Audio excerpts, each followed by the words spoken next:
ஐந்து கரத்தோனை போற்று, ஆணை முகத்தானை போற்று, மூஷிக வாகனனை போற்று, மூலப்பரம்பொருளை போற்று, சித்தி புத்தி விநாயக பெருமானை போற்று. குருவே சரணம். இணையத்தாள் இணையம் இதயங்களுக்கு வணக்கம்.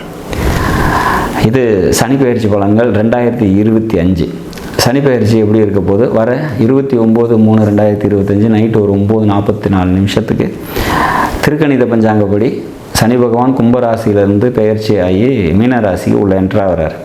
இது ரிஷபராசிக்கு எந்த மாதிரியான நன்மைகளை தரும் அப்படிங்கிறது பார்க்கலாம். தீமைகள் அப்புறம் பார்க்கலாம், நன்மைகள் எப்படி தரும் அப்படின்றது பார்க்கலாம். சனியை பொறுத்த வரைக்கும் ஒரு பாவகிரகம், அது நிறைய பிரச்சனைகளை தருது அதோட திசையில் அப்படிங்கிறது எல்லாருக்கும் ஒரு தெரியும். ஆனால் இந்த சனி கஷ்டத்தை மட்டும்தான் தருதா அப்படின்னா இல்லைங்க.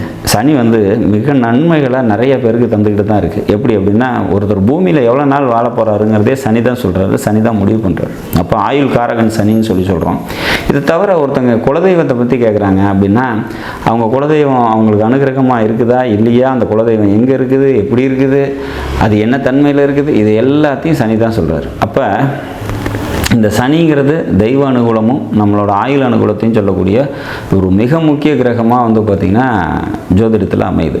அப்போ ஏற்பட்ட சனி பகவான் பெயர்ச்சி ஆகி 11ஆம் இடம்னு சொல்லக்கூடிய உங்களோட ராசிக்கு லாபஸ்தானத்தில் நுழைகிறார். எனக்கு தெரிஞ்சு சனி பகவான் நன்மைகளை செய்யக்கூடிய இடம்னா 3, 6, 11 அப்படிங்கிற இடம் ரொம்ப பிரதானமான அற்புதமான ஸ்தான பலமாக சொல்லப்படுது. அப்படி இருக்கக்கூடிய இடத்துல இப்போ உங்களுக்கு ரிஷபத்துக்கு லாபஸ்தானத்தில் சனி வர்றது சூப்பரான ஒரு அமைப்பு. இது வரைக்கும் இருந்த பின்னடைவுகள்லாம் நீங்கி பொருளாதார ரீதியாக முன்னேற்றத்தை கண்டிப்பாக இந்த 2.5 வருஷம் தருவார். ஏன் அப்படின்னாக்கா, அடுத்தது பயிற்சிக்கு பார்த்திங்கன்னா ரிஷபராசிக்கு 7.5 சனியாக மாற போகிறார். அதுக்கு இன்னும் 2.5 வருஷம் டைம் இருக்குது. அப்போ அதுக்கு முன்னாடியே பார்த்திங்கன்னா பல நன்மைகளை பொருளாதார ரீதியாக தருவாங்க அப்படிங்கிறதுல மாற்று கருத்து இல்லை அப்படிங்கிறத நம்ம உறுதியாக எடுத்துக்கலாம். பொருளாதார சந்த உயர்வு அப்படிங்கிறது நிச்சயமாக ஏற்படும். குழந்தைய வழியில் ஒரு சில கசப்புகள் ஏற்படலாம் அப்படிங்கிறது இதில் இருக்குது. மனதில் எழக்கூடிய ஆசைகளை நியாயமாகவும் கட்டுப்பாட்டோடையும் வச்சுக்கிறது சிறப்பு.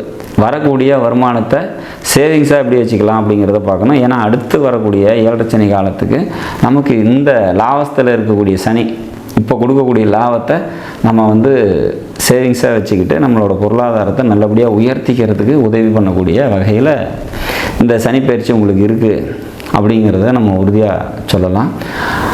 உடல் ரீதியான தொந்தரவுகள் யாருக்காவது இருக்குது அப்படின்னாக்கா அதை ஹாஸ்பிட்டல் போய் செக்கப் பண்ணிக்கிறது நல்லது அப்படிங்கிறதையும் இந்த சனி பகவான் 11ஆம் இடத்துக்கு வரும்போது நம்ம சொல்லித்தான் ஆகணும்.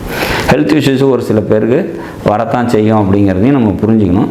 மற்றபடி தொழில் பார்த்திங்கனாக்கா ரொம்ப சிறப்பாக இருக்கும். தொழிலில் முன்னேற்றமான ஒரு சூழ்நிலைகள் அமையும். குடும்பத்துக்கு தேவையான அனைத்து விஷயங்களையும் நீங்கள் செஞ்சு கொடுக்கறதுக்கான வாய்ப்புகள் உண்டு அப்படிங்கிறது அமைப்பு. கம்யூனிகேஷன் தொடர்பான நன்மைகள் ஏற்படும். இளைய சகோதரங்கள் அல்லது மாமனார் வழியில் நன்மைகள் ஏற்படும். உங்களால் அவங்களுக்கும் அவங்களால் உங்களுக்கும் நிச்சயமாக நன்மைகள் ஏற்படுறதுக்கான வாய்ப்புகள் உண்டு அப்படிங்கிற மாதிரியான ஒரு அமைப்பு. அம்மாவோட ஹெல்த் பிரச்சனைகள் அப்படிங்கிறது வரும். அதை நீங்கள் பார்த்துக்கிறது பெட்டர். கொஞ்சம் கூடுதல் கவனத்தோடு பார்த்துக்கிறது நன்மையை தரும் அப்படிங்கிற மாதிரியான ஒரு அமைப்பு. வேலைக்கு போயிட்டுருக்கவங்களுக்கு வேலையில் பார்த்திங்கனாக்கா முன்னேற்றமான சூழ்நிலைகள் நிச்சயமாக ஏற்படும் அப்படிங்கிற மாதிரியான ஒரு அமைப்பு. 10ஆம் வீட்டில் அதாவது லாபஸ்தானத்தில் சனி இருக்கார். உங்களோட ஜாதகத்துக்கு 10ஆம் வீடு அப்படின்னு சொல்லக்கூடிய, அதாவது ரிஷப ராசிக்கு 10ஆம் வீடு அப்படின்னு சொல்லக்கூடிய கும்பத்துக்கு 2ஆம் வீட்டில் இருக்கார், மீனத்தில் இருக்கார். அப்போ இது ஒரு சிறப்பான அமைப்பு. சொந்த தொழில் செஞ்சுட்ருக்கவங்களுக்கும் வேலைக்கு போயிட்டுருக்கவங்களுக்கும் வேலையில் முன்னேற்றமான சூழ்நிலைகள் இருக்கும் அப்படிங்கிற மாதிரியான ஒரு அமைப்பு. பொருளாதாரம் நல்லாயிருக்கும். பொருளாதாரம் சம்மந்தப்பட்ட உயர்வு ஏற்படும். நண்பர்களால் நன்மைகளும் ஏற்படும். ஒரு சில பேருக்கு கசப்புணர்ச்சிகளும் ஏற்படும். இதில் எல்லாருக்குமே இப்படி தான் இருக்குமா? எல்லாருக்குமே எல்லா ரிஷபராசிக்கும் நல்லதே நடந்துருமா அப்படின்னா ஒரு சில பேருக்கு ஒரு சில மாற்றங்கள் உண்டு. ஏன் அப்படின்னா, அந்த மீனராசிக்குள்ளே என்ன கிரகம் இருக்குது உங்களோட ஜன்மகால ஜாதகத்தில்னு பாருங்கள். சப்போஸ் அங்கே ராகு இருக்குது அப்படின்னாக்கா இந்த சனிப்பெயர்ச்சி கொஞ்சம் நற்பலன்களை குறைச்சி தான் தரும். கேது இருக்குது அப்படின்னாக்கா அதுவுமே பார்த்திங்கன்னா ஓரளவுக்கு கம்மியான நற்பலன்களை தான் தரும் அப்படிங்கிறதுல நம்ம மாற்று கருத்து இருக்காது. ஆனால் நன்மைகளை அதிகமாக செய்கிறோம். யாருக்கு? 11ஆம் இடத்துல வரக்கூடிய சனி அதிக நன்மைகளை யாருக்கெல்லாம் தரும் அப்படின்னா, அந்த மீனராசியில் உங்களோட லக்னாதிபதினு சொல்லக்கூடிய சுக்கிரன் இருக்கார் அப்படின்னா, சனியோடு சேர்ந்த சுக்கிரன் மிக நன்மைகளை தருவார். அதில் மாற்று கருத்து இல்லை. எல்லாருக்கும் மற்றவங்களுக்கு எல்லாத்த விடவும் அங்கே சுக்கிரன் இருக்கிறவங்களுக்கு அதிக நன்மையை சனி பகவான் தருவார். சப்போஸ் குரு ஆட்சியாக இருக்கார், நீங்கள் ஒரு 88 பிறந்திருக்கீங்க அப்படின்னா அங்கே ஆட்சி பெற்ற குரு இருக்கும். அவர் கூட சனி சேரும் போது தொழிலில் முன்னேற்றம், பொருளாதார உயர்வு அப்படிங்கிற மாதிரியான ஒரு அமைப்பு இன்னும் கூடுதலாக கிடைக்கும். குரு வேறு அங்கே ஆட்சி பெற்றிருக்கிறதுனால. அப்போ அந்த வீட்டுக்குள்ளே என்ன கிரகம் இருக்குதோ அதை பொறுத்து நன்மைகள் அதிகமாகும். தீமையை தரக்கூடிய கிரகங்கள் அங்கே ஏதாவது இருக்குது அப்படின்னா அது கொஞ்சம் முழு பாசிட்டிவை தர முடியாமல் கொஞ்சம் தீமைகளை தரும். இது எல்லாத்தையும் தாண்டி நடக்கக்கூடிய தசா புத்தி உங்களுக்கு எந்த அளவுக்கு சப்போர்ட்டிவிட்டியாக இருக்குது, நல்ல நிலையில் இருக்குது அப்படின்னா அவங்களுக்கு மேலும் நன்மைகளை இந்த சனிப்பெயர்ச்சி நிச்சயமாக தந்தே தீரும்.